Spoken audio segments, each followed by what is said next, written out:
স্থলে পবিত্র দিনে আমরা বিশেষ কিছু কর্মসূচি ঘোষণা করিও। 3টা কর্মসূচি ঘোষণা হেরোহে,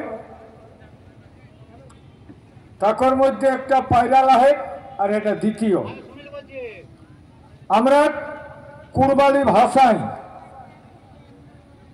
পঠন পাঠন প্রাথমিক স্তর থেকে মাধ্যমিক উচ্চ মাধ্যমিক, মনে রাখবে কলেজে ইউনিভার্সিটি চলে সর্বস্তরে কুড়মালি ভাষায় পঠন পাঠন একর জন্য আমরা 25 মার্চ বিআই অফিস ঘেরা করে ছাত্ররাকে যাই। আর আজকে 21 এপ্রিল আমরা কুর্মী অধ্যুষিত এলাকায় বিশেষ করে 4টা জেলায় ঝাড়গ্রাম, পশ্চিম মেদিনীপুর, বাঁকুড়া আর পুরুলিয়া ধর্ণা কর্মসূচি অনির্দিষ্টকালের জন্য। এখন এই যে প্রোগ্রাম, এই প্রোগ্রামে যারা আজকে সময় খরচ করিকে অর্গানাইজ করিকে আইলা হা কাকর জন্য সবাইকে জহার। আমার নেতৃত্বে যারা আহাত বিশেষ করি আমরা চারবর শশাঙ্ক শেখর মাহাতো, ডক্টর সুজিত মাহাতো, আমরা প্রবক্তা সাধন মাহাতো, রাসবিহারী বাবু মাস্টার, আমরা অমিয় বাবু আর আমরা কৃষ্ণপদ মাহাতো, বীরবল বাবু, চারিবিদ সন্তোষ কাঠিয়ার মহন্ত, সুলোপানি বাবু আর এহে আন্দোলনের আওয়াজ অনেক লোকের পাশে যাহেন। আমার হিয়ার শুধু কর্মী নেই, বাউরি বাগতি রাজুয়ার ভূঁয়া ঘাটোয়াল সহিস রজত বা ধবি সর্বস্তরের মূলবাসী এবং বক্তব্য শুনে যারা শান্তি শৃঙ্খলায় আজকে দায়িত্বে হাত আর পত্রকার বন্ধু মিডিয়া সোশ্যাল মিডিয়ায় যারা কাজ করে হোক সবাইকে হার্দিক অভিনন্দন জানাই। আমি সংক্ষিপ্ত বক্তব্য রাখে হোক ধর্ণা কর্মসূচি লেরে এর জন্যই কয়েক বছরের মাঝে আমরা কিন্তু প্রতিবাদ করিয়া হোক প্রত্যেকটা ব্লকে বিএলআরকে ডেপুটেশন দেওয়া হোক। জমি বিষয়টা সত্যিকারের কোনো না থাকলেও টুকু ডাহার জায়গাটা লোকের থাকে, টুকু দাঁড়াবার জায়গাটা থাকে, মাথা গুজবার ছাদটুকু লোকের থাকে, সেটা লোকের দেখবার আছে। আমরা যারা এই এলাকার মূলবাসী তারা আমাদের জমিটা কি করে রক্ষা পাবো বিএলআর অফিসের কাছে যাই। আমার মনে হয় ব্যক্তিগতভাবে, এটা আমি আজও আলোচনায় বলি নাই, এটা পাছে কোনো ষড়যন্ত্র চলছে কেন না গায়ে এই সোনাই জড়িয়ে বেলগেরায় ইহা হয়েছিল কি বলে ওটা নবকুঞ্জ, আর নবকুঞ্জ হয়ে সেই দিনে কিন্তু 5টা ঘরে চুরি হয়েছিল। আচ্ছা এখানে লোক একই দিনে তো এটা হচ্ছে না, মানে কোর্টের পাশে ওষুধ বিকা লোকে আচ্ছা সুন্দর মজায় আর পকেট মানে গেলে পকেট। তো আমি দেখছি যে জমির ব্যাপারে প্রত্যেকটা লোকের দুর্বলতা আছে, জমি না থাকলে মানুষ বাঁচবে না। তো টাটকাই আমি আমার জমিটা উঠাতে গেলে 10 বছর সময় কেন খরচ করব? এটা তো প্রশ্ন। এইটা আমাদের লোকে যারা রাজনীতিক নেতা, না টিএমসি, না বিজেপি, না কংগ্রেস, না সিপিএম, কেউ কিন্তু প্রতিবাদ করে না। তাহলে আমার জমির ব্যাপারে আমরা থাকবো অজবোঝাই। যেমন নাকি নবকুঞ্জের লোক ছিল, বলছে ভগবান তো নামছেই। এই ধর্মের নেশায় মানুষ ওইদিকে যাচ্ছে ধর্ম শুনতে, আর এদিকে চুরি হচ্ছে। তাহলে সারা ভারতবর্ষের নেতারা মনে রাখবেন, নেতৃত্ব কারা দেয়? সারা ভারতবর্ষের টোটাল পলিটিক্সের লিডার দেয়, সো কল্ড পলিটিশিয়ান। কারণ একদম উচ্চবর্ণীয় মানুষ, যা তাদের কাছে আইডিওলজি, তাদের কাছে সমস্ত রাজনীতির ভান্ডার, তাদের কাছে রাজনীতির চাবিকাঠি। আর ওটা শুধু নয়, আধ্যাত্মিকতাবাদ যেটা বলে স্পিরিচুয়ালিজম, আধ্যাত্মিকতাবাদের মালিক হচ্ছে তারাই। একদিকে রাজনীতির মালিক, একদিকে ধর্মীয় অনুকরণ করার, ধর্মীয়করণ করার মালিক। প্রত্যেকটা জায়গায় আমি অনেকবার বলেছি, কারণ ধর্মীয় গুরুরা সবাই ব্রাহ্মণ্যবাদের মধ্যেই পড়ে। নেতারা যেমন ব্রাহ্মণ্যবাদের সমস্ত ঠিকা নিয়েছে, তেমনি ধর্মীয় মালিকগুলো হয়েছে সব ব্রাহ্মণরাই। তো বন্ধু, আজকে আমরা সেইটাই দেখছি। রাজনীতিকে যদি সঠিকভাবে করায়ত্ত করতে হয়, আমাদের পকেটে যদি রাখতে হয়, এই উচ্চবর্ণীয়দের যদি আমরা ঠিক জায়গায় রাখতে পারি, তাহলে কিন্তু জমি বিষয়টা যে সেন্সিটিভ ম্যাটার, এই জমিটাকে কিন্তু অজবজ করে দিই। একটা লোকের জমি, ও জমি বিক্রি নাই, কোনোদিন জমি বিক্রি করে নাই, তাহলে সেই জমিটা অন্য লোকের হাতে গেল কি করে? আর সেই জমিটা ঘুরে আনতে কেন কষ্ট হবে? আমাদের মাথায় এখনো লাগে নাই, মাথায় এখনো ধরে নাই যে কেন এই বিষয়টা। এটা বহু প্রশ্ন চিহ্ন। আমি বিকি নাই, একটা লোকে বলে দিল, আনসারি লোকটা আছে না, গেল, হ্যাঁ, একজন আনসারি বলছে, দাদা আমি মুখ্যমন্ত্রীর হস্তক্ষ চাইছি, জায়গাটা বিকে নাই, ওর 4টা দলিল আছে, টোটাল আছে বোধ হয় না, টোটাল জায়গাটা কত বসে? টোটাল জায়গা 9 বিঘা। ও আনসারি ওঠে, আমার কাছে এসে বলছে, দাদা পাটি ধরে পুরাইছি, সব ধরে পুরাইছি, মুখ্যমন্ত্রীর পাস্তক্য গেছি, কোনো কিছু হয় নাই।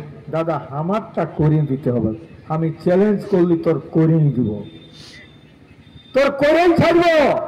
আর যারা এরকম ভাবে দ্বন্দ্বে আছেন, দ্বিধায় আছেন, জমির যাদের অসুবিধা, চ্যালেঞ্জ করছে অজিত মাহাতো সব ফয়সলা করে ছাড়বে। কেন? এই যে দুর্নীতির আখড়া, দুর্নীতির আখড়া হচ্ছে বিএলআর অফিস, ডিএলআর অফিস, চরম মানুষের দুর্নীতি উঠে গেছে, এটা খতম করতেই হবে। আমি বলছি, যারা ক্ষমতায় আছে তাদের সবচেয়ে আগে ধরা দরকার ছিল। ওদের অঙ্গুলি হিলনে হতো, কিন্তু অঙ্গুলি হেলনে এরা টাকা নেই, টাকার ভাগ কোথা যায় কেউ জানে নাই। অঙ্গুলি হেলনে হওয়া দরকার ছিল, কিন্তু আজ পর্যন্ত করতে পারে নাই। তাই অগত্যা আদিবাসী কর্মী সমাজকে রাস্তায় নামতে হয়েছে। আমাদের ডাকটা ছিল অনিশ্চিতকালীন ধর্ণা। কেন? উপরের লোককে আসতে হবে। ডেপুটেশন যতবার দিয়েছি, এরা একটা কথা বলে, আমরা আপনাদের ডেপুটেশনের দাবি উপরে অথরিটিকে, ঊর্ধ্বতনকে পাঠিয়ে দেব, বলে না। আমরা বলেছি এইবারে, আমি আজকেও গেছিলাম, আপনার সঙ্গে বসবো নাই, কারণ অনেকবার বসেছি, ঊর্ধ্বতন যদি আসে তাহলেই বসবো, ঠিক আছে না? ঊর্ধ্বতন আসুক, ঊর্ধ্বতনের সঙ্গে কথা বলবো। আজকে আদিবাসী কর্মী সমাজ সেই জায়গায় পৌঁছেছে। আর আমি বলছি, অজিত মাহাতোর নেতৃত্বে জানি নাই অন্য কিছু করতে পারি আর না পারি, লড়াই তো জারি আছে। আর এই লড়াইটাই জিতবো, এই লড়াইটাই জিতবো। আপনারা সঙ্গে থাকবেন তো? এইখানে শুধু কর্মী নাই, এইখানে শুধু হিন্দু নাই, এইখানে শুধু মুসলমান নাই, এখানে খ্রিস্টান নাই। আমি একটা মেয়ে ছেলে আজকে আসে নাই, ও কি খাতুন নাম ছিল, ও 17,000 টাকা পয়সা দিয়েছিল ওর কাগজটা ঠিক করার জন্য। ও যখন বলল এই 2 নম্বর ব্লক পুরুলিয়া 2 নম্বরে, ও যখন বলল আমি পয়সা দিয়েছি, বলে কাকে পয়সা দিয়েছি, চলো। বলতে না বলতে ওই লোকটাই আমার ঘর আইলো, দাদা পয়সাটা আমি ঘুরাই দিব, আমার কোনো করবেন নাই। তো আমি চ্যালেঞ্জ করছি, আপনারা যদি নাম বলতে পারেন আর যদি প্রমাণ করে দেন, প্রশাসন আমার সঙ্গে যত লড়বে, যত আমার কেস হবে, কেস তো অনেক হয়েছে, আমি কেস নিতেও রাজি আছি, কিন্তু ওকে বিনা ব্যবস্থা করে ছাড়ব নাই। তুমি এই গরিব মানুষের টাকা নিয়ে আর বেইমানি করছো। এরা বলবে আপনি প্রমাণ করে দেন। আপনার ইন্টেলিজেন্স কি করছে, আপনার পুলিশ কি করছে, আপনার কি জানেন নাই যে পয়সা নিচ্ছে? তো বন্ধু, এই মিউটেশনে ভুল আছে। আমার জমি ওর নামে হয়ে গেছে, ওর জমি আমার নামে হয়ে গেছে, আর বাবার জমি পৈতৃক সূত্রে পাবো, সে জমি কেনে আসবে নাই। এটার জন্য কোনো বেশি ঝামেলা করার দরকার নাই। তো লোকে বলছে ঝামেলা, আমি এইবারেই তো বলে দিয়েছি, ঊর্ধ্বতন রাষ্ট্রে বাধ্য আছে। আগামী কাল 4টার সময় মিটিং আছে। আগামী কালকে 4টার সময়, তার আগে আপনাদের যত কাগজপত্র আছে, ইদিক উদিক হয়ে আছে, সব কাগজপত্র জমা করবেন স্থানীয় নেতৃত্বকে। 12টার মাঝে সব নেতৃত্বকে অফিস আসতে বলছি কালকে। আর আজকে যেটা আমাদের কথা ছিল, আমি সম্মান দিচ্ছি, এখনো আমি সম্মান দিতে চাই অফিসারকে, যে ডিএলআরও সাহেব, আপনার কাছে ছিল আমার অনির্দিষ্টকালীন ধর্ণা, সেই ধর্ণা উজ্র করছি। কিন্তু একটাই কথা, যদি আপনার অফিসার না আসে আপনি দায়ী থাকবেন। ঊর্ধ্বতন অফিসার না আসেন, কথা দিয়েছেন, কথার খিলাফ যদি হয়, কথার খিলাফ হলে এর চেয়ে কোনো বেইমানি থাকে নাই। তো বন্ধু, তার ব্যবস্থা হবে এইখানে। আর একটা কথা বলছি, পশ্চিমবাংলায় একটা ডিপার্টমেন্ট করা হয়েছে, যে ডিপার্টমেন্টটার নাম হচ্ছে West Bengal minerals development corporation limited. হ্যাঁ, এই ডিপার্টমেন্টে এইখানে কলকাতা থেকে সমস্ত কিছু চুরি করা হচ্ছে নিলামের নামে, অকশনের নামে। যেমন অকশন নিয়েছিল ব্রিটিশরা, তখন ছিল আলম শাহ দ্বিতীয়, তার কাছে 1765 সালে ভারতবর্ষের দেওয়ানি লাভ হয় ওদের। আর দেওয়ানি লাভ করে সারা ভারতবর্ষকে লাভ করল ব্রিটিশরা। আজকে আমি সেইটাই বলবো, আজকে আমাদের রাজনীতিকে পঙ্গু করে দিয়েছে আমাদের এইখানে।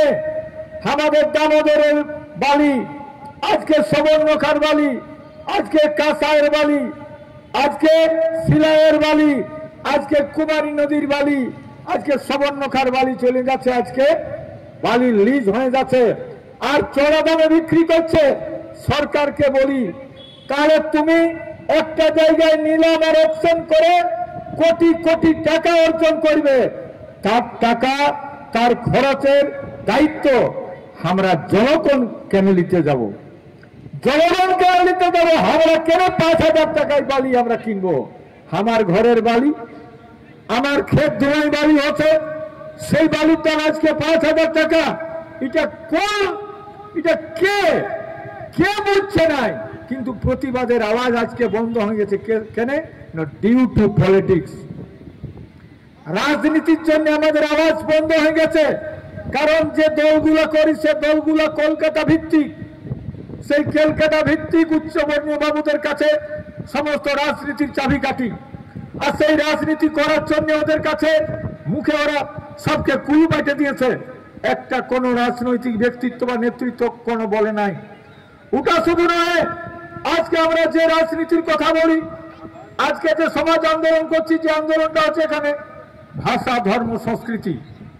মনে রাখবেন, স্বতন্ত্র অস্তিত্বকে যদি অস্বীকার করা হয়, পৃথিবীতে কোন জাতি কোনদিন তার বিকাশ সম্ভব নয় যদি তার স্বতন্ত্র অস্তিত্বকে অস্বীকার করে। কারণ তাকে স্বীকার করতে হবে তার ভাষা, তার ধর্ম, তার সংস্কৃতি। আজকে পৃথিবীতে যত জীব বৈচিত্র্য অর্থাৎ বায়োডাইভার্সিটি, এই যে বায়োডাইভার্সিটির জন্য আজকে প্রকৃতি থেকে যে মানুষ যে ক্ষমতা পাইছে, একটা এই বিশ্বে এই প্রকৃতির ভাবে জিওগ্রাফিতে সবাই বসবাস করে। মানুষ যেমন বসবাস করার অধিকার আছে, তার সঙ্গে পশু পক্ষী জন্তু জানোয়ার কীট পতঙ্গ সবাই কিন্তু থাকে, এবং সবার সঙ্গেই কিন্তু পৃথিবী থাকে। আজকে আমরা যারা আছি, আমাদেরও যেমন একটা পৃথক স্বতন্ত্র অস্তিত্ব আছে, তেমনি আজকে অস্তিত্ব আছে একটা পশু, যে পশু জায়গায় থাকে। আজকে জঙ্গলের হাতি আজকে গাছছে, এর কারণটা হচ্ছে জঙ্গল শেষ করছে। তো জঙ্গল শেষ করলো কে? না মানুষ আজকে জঙ্গল শেষ করলো। এইরকম ভাবে প্রকৃতির উপরে আজকে যারা প্রকৃতি বিশারদরা, পরিবেশবাদীরা আজকে দেখছে। আজকে আমি খবর পাচ্ছি আমাদের দক্ষিণ ভারতে একটা জায়গায় বলছে ওখানে পৃথিবীর যে জন্তু জানোয়ারগুলো আছে, যে প্রাচীন গাছগাছড়া আছে, সেইটাকে খতম করতে চলেছে আমাদের সরকার। এই সরকার তো এই যে প্রকৃতি কিন্তু মানবেন নাই। আপনারা খবর পেলেন এই কদিন আগে, এক সপ্তাহ মতো হয় নাই, জম্মু কাশ্মীরে হরপাবানে লোক মারা গেল। প্রকৃতিকে কিন্তু প্রকৃতি বিরূপ হবে। প্রকৃতির কাছে যদি এইরকম কোনো করা হয়, এইভাবে হবে। আজকে অযোধ্যায় বলছে লক্ষ লক্ষ গাছ কাটা হবে। আজকে নদীটাকে খোঁখড়ে আজকে ইয়া করে দিছে, তেমনি পাথরটাকে নিয়ে যাচ্ছে, পাথরকে বালিকে আজ সব কিছু নিয়ে যাচ্ছে। তো বন্ধু, এই যে বালি পাথর মাটি, এর বিরুদ্ধে একমাত্র আদিবাসী কুর্মী সমাজ আমরা লড়ছি। আমি এই জন্য বলছি, আবাস যোজনা সরকার যদি আন্তরিকতার সঙ্গে, জানি নাই ঘর বানাবার জন্য দিচ্ছে না টাকাটা এককালীন অনুদান দিচ্ছে। অনুদান যদি দিচ্ছে তো ঠিকই আছে, যদি ঘর বানাবার জন্য দিচ্ছে তো চিন্তা করুন, একটা যেমনি ঘর হোক, প্লাস্টার তো ওকে কমসে কম 12 গাড়ি বালি দরকার হবে। তো 12 গাড়ি বালির দাম হচ্ছে 5,000 করে, 6,000 করে ধরলে 6-12-72,000 টাকা। তো 72,000 বালি যদি যায়, তো কোন টাকাটাই সিমেন্ট কিনবে, আর কোন টাকাটাই লেবার হবে, আর কোন টাকাটাই কি করবে? তাহলে ও আর ঘর আর হচ্ছে নাই। কিন্তু সরকার বুঝতে পারছে নাই, আর এটার জন্য বারবার ডেপুটেশন দেওয়া হয়েছে। এখন বলছে এটার জন্য ব্যবস্থা করছি, তার মানে আন্দোলনটা হচ্ছে, তখন বলছে ব্যবস্থা করছি। তো দাদা মনে রাখবেন, লড়াই আর সংগ্রাম কখনো ব্যর্থ যায় না। আজকে আমি বলবো, যেটা নিপেন ভাই না একটা কথা বলল, আজ 26,000 লোকের 26,000 চাকরি আজকে চলে গেল। 26,000 ছেলের চাকরি চলে গেল। কত ছেলে ভিখারি হয়ে গেল। বিয়া করেছিল বেচারি, ভালো ঘরে বিয়া হয়েছিল, বেটা বেটি হয়েছে, বাপ আছে, মায় আছে, সবাই কাঁদছে এখন। অথচ আমরা বলেছিলি 2016 সালেই বলেছিলি। কেন? যে অজিত মাহাতোর বিরুদ্ধে বিষোদ্গার করেছিল গত নির্বাচনে, কে বলেছিল? শুভেন্দু অধিকারী বলেছিল অজিত মাহাতোকে হাইকোর্টে উঠাবে। তো বলছে বাঙ্গালকেও হাইকোর্ট দেখাচ্ছি রে বাচ্চা, তো আমার তো দুনিয়া ছাড়া কেস আছে, কত কেস আছে, তো 2-4টা তোর মতো লোকে যদি কেসেই দিই অজিত মাহাতোর কোনো ফরক হবে না। তো আমাকে বলেছিল, এটা সবাই জানে তখন ছিল টিএমসির নেতা, ছিল না। আজকে বিজেপির নেতা হয়েছিস তুই। তুই যদি টিএমসির নেতা ছিলিস আর তারপরে আমি বিজেপি, আমি জানি নাই তখন মায়ের দুধ খাতে ছিলিস নাকি বাচ্চা ছোট ছিলিস, তখন তুই বলতে পারিস নাই। সব চাকরিগুলা তুই ঢুকালিস পূর্ব মেদিনীপুরে, আর তখন আমরা 6 দিন বন্ধ করেছিলি ডিআই অফিস। তখনই আমরা জেনেছিলি চুরি হচ্ছে সব। তো আজকে বালি চুরি, কয়লা চুরি, গরু চুরি, চাকরি চুরি, সমস্ত চুরি হচ্ছে। চুরি কখন হয়? যদি বেঘরে ঘুমায় ঘরের মালিক। ঘরের মালিক বেঘরে ঘুমালে কিন্তু চুরি হবে কে? তা আমার অনুরোধ, রাজনীতির চুরিটা সবচেয়ে বড় চুরি। ধন লুটালে ধন পাবে, ধন লুটালে ধন পাবে, ব্যাংকের টাকা লুট হয়ে গেলে সেটাও ফেরত পাবেন, জমির লুট হয়ে গেলে সেটাও ফেরত পাবেন, কিন্তু মগজ লুট হয়ে গেলে সেটা কোনোদিন ফেরত হয় না। আজকে বিভিন্ন আইডিওলজির নামে বিভিন্ন চটকদারি শিল্প সাহিত্য রচনা করেছে বাবুরা। আর সেই চটকদারি শিল্প সাহিত্যে যদি মন দিয়ে পড়ে আর ঠিক করে যদি বুঝতে না পারেন, তাহলে কিন্তু আপনার মগজ কিন্তু ঢিলাই যাবে। আপনি বুঝতে পারবেন না যে কিভাবে মগজকে আপনাকে ধলাই করছে। আমরা জানি রামায়ণ মহাভারতের যুগে সেইখানেও দেখেছি সমুদ্র মন্থন হয়েছিল। সমুদ্র মন্থন থেকে যেখানে অমৃত উঠেছিল সব দেবতারা ভাগ করে নিল। আর পরবর্তীকালে যখন অনার্যরাও, কারণ সাপের দড়িটা ধরেছিল সব দিকে, উঠাবার বিরাট চালাকি ছিল, মুখটা দিকে যেদিকে বিষ উৎকিরণ হয় সাপটার, সেই দিকে ধরতে দিয়েছিল সব অনার্য, অর্থাৎ রাক্ষসরাকে ধরতে দিয়েছিল মুখের ধারে, আর নেজের ধারে ধরেছিল, যদি মরবি তো তোরাই মর, নেজের ধারে ধরেছিল সব দেবতারা। আজকের যুগে দেবতাকে বুঝেলেন সব মন্ত্রী এমএলএ এমপি দেবতা, তো দেবতারা ধরে চলে ওই দিকে। তো ঘুরে যখন হইল সমুদ্র মন্থন, তখন কি উঠেছিল? বিষ। সেই বিষটাকে ভক্ষণ করতে হয়েছিল কাকে? অনার্য দেবাদিদেব মহাদেব শিবকে খাওয়াইকে মরাইল, বলে নীলকণ্ঠ হইল বাঁচিয়ে রইল, নাই শিবকে মরাইল। তো দাদা আজকে মনে রাখবেন, রাজনীতির চাবিকাঠিটা আর রাজনীতির যাদের কাছে আইডিওলজিটা, আর রাজনীতির শুধু আমাদেরকে 75 বছরে কুর্মী শুধু নয়, সাঁওতাল শুধু নয়, মুন্ডা ওরাং এরা শুধু নয়, বাউরি বাগদি রাজুয়ার ভূঁইয়া ঘাটওয়াল ধবা রজক এরা শুধু নয়।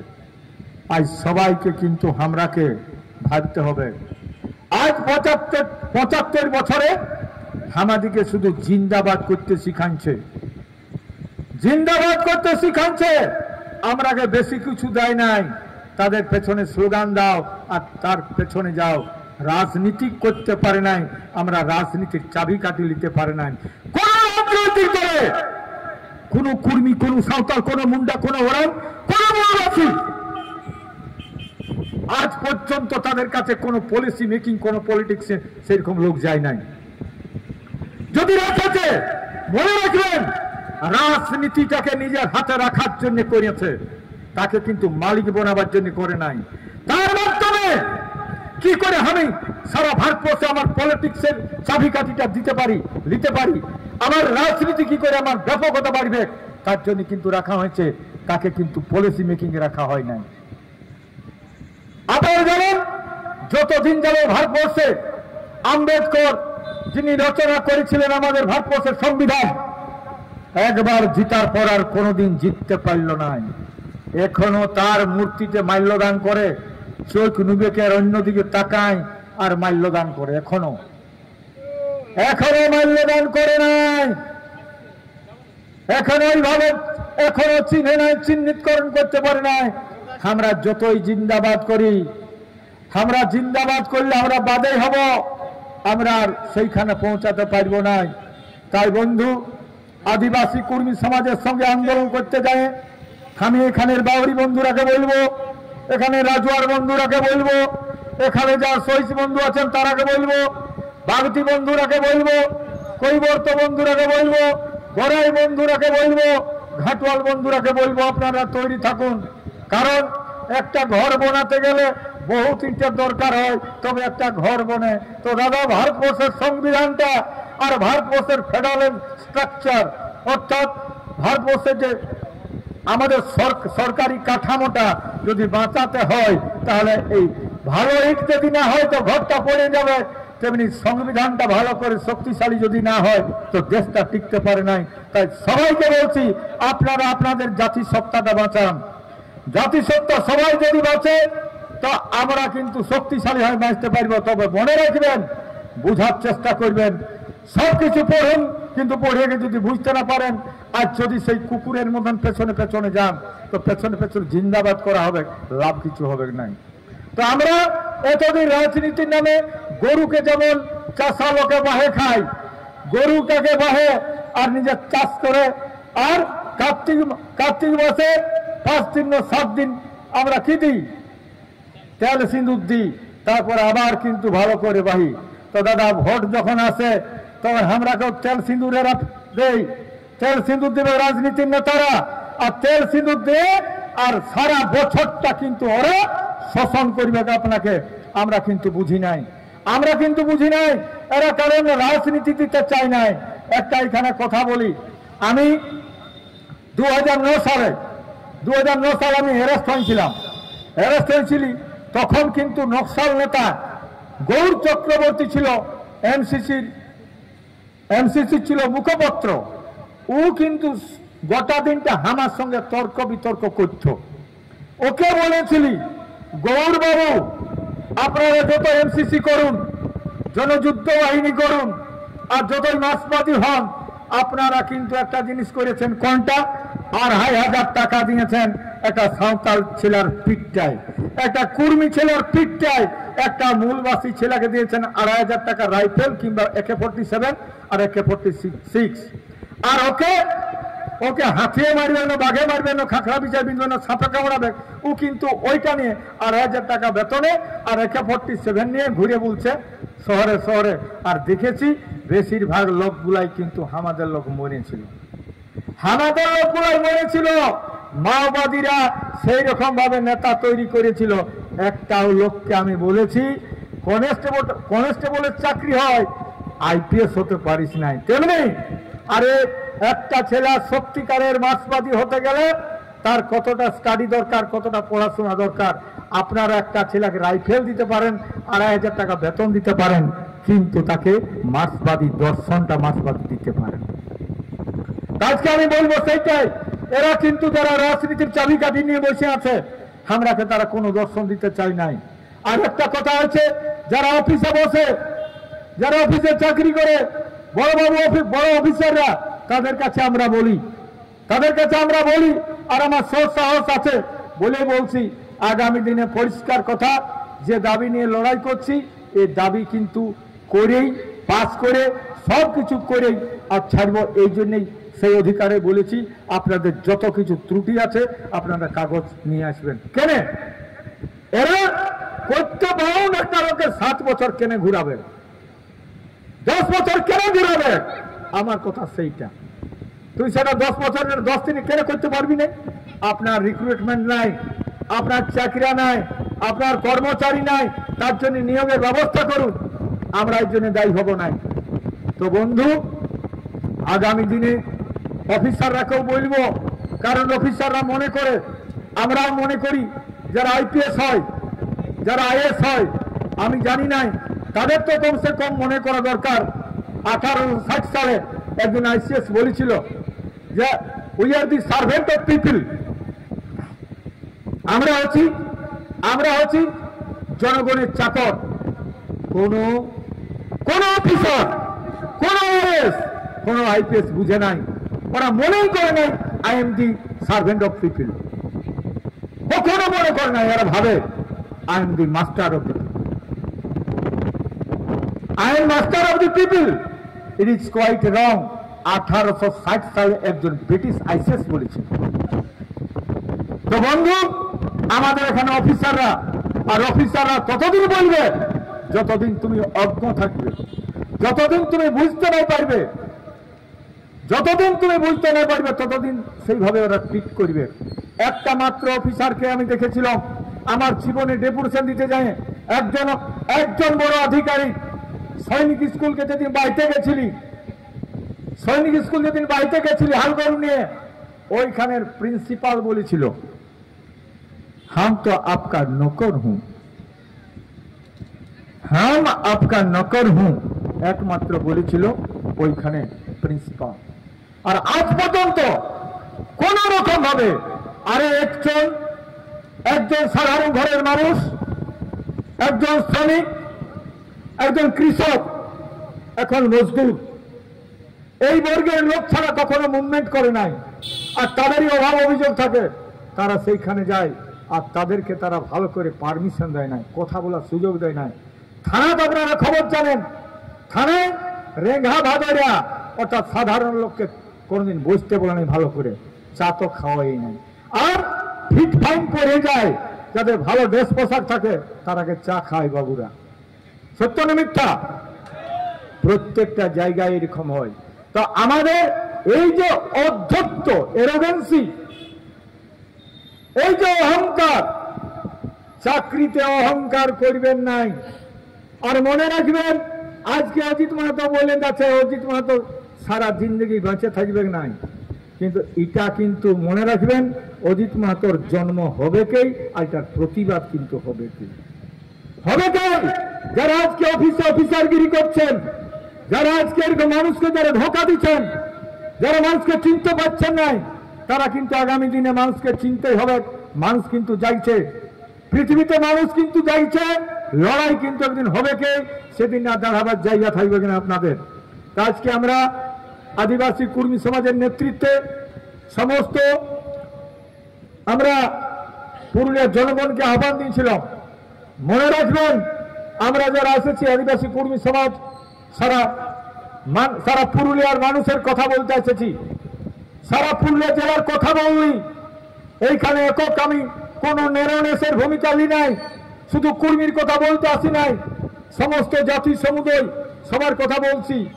কারণ জমি একটা এমন সেন্সিটিভ ম্যাটার যে প্রত্যেকটা লোকের জমি জায়গার দরকার আছে।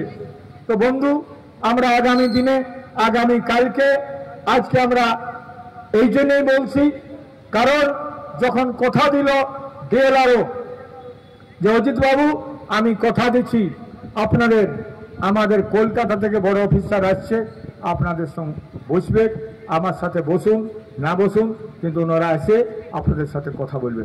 আমরা কিন্তু রেডি থাকব। পরিষ্কার কথা, বালি চুরির হিসাব নিব, মাটি চুরির হিসাব নিব, আর পাথর চুরির হিসাব নিব, আর তার সঙ্গে সঙ্গে বলবো আমার জমিটা কথা গেল। ঠিক আছে না? আমার জমি কথা গেল, তারও হিসাব কালকে হবে।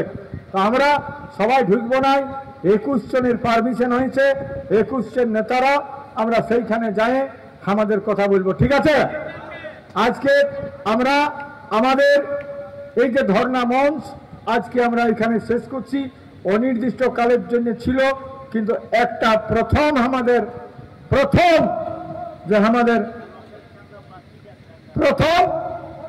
যে আমাদের ডিগ্রি সাফল্যতা, কারণ আজ তক কোনো অফিসার এইভাবে আসে নাই, আমাদের ডাকে এইভাবে আসছে। জানি নাই সম্মানটা রাজনৈতিক দল হিসাবে দিল, কারণ রাজনীতি আমরা করি নাই, আমরা অরাজনৈতিক একটা সামাজিক সংগঠনের নেতৃত্ব দিচ্ছি বলে আমাদেরকে সম্মান দিয়েছে। হয়তো আপনারা তৈরি থাকুন, আগামীদের জন্য। আর আপনাদের যত কাগজপত্র আছে লোকালকে জমা দেন, আর কালকে আপনাদের হিসাব নিকাশ করব, আর কিভাবে করব সমাধান তার ব্যবস্থা হবে। সবাইকে জোহার। একবার সবাই কিন্তু স্লোগানটা দিবেন, প্রত্যেকটা লোক এক্সারসাইজ করার মতন মানে স্লোগানটা দিবেন। আদিবাসী কর্মী সমাজ প্রত্যেকের হাতগুলো এমন হলো, দেবো ভালো ভালো সবাই হাতগুলো এমন হলো কিন্তু আদিবাসী কর্মী সমাজ আদিবাসী কর্মী সমাজ